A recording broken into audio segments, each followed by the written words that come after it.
Feeling ko kasi gusto niya ng kiss ni Joe. Pinapanood mo to? Hi, vlogs!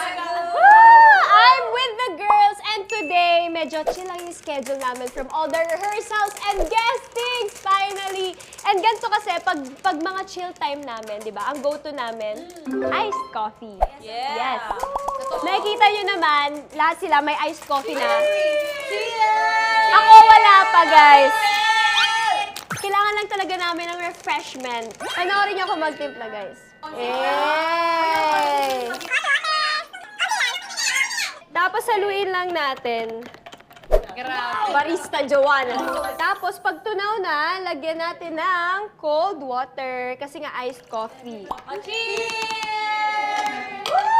It's so fun, right? At dahil ginaganyan nila ako, magpapalaro ako. Ay. Nakikita niyo ba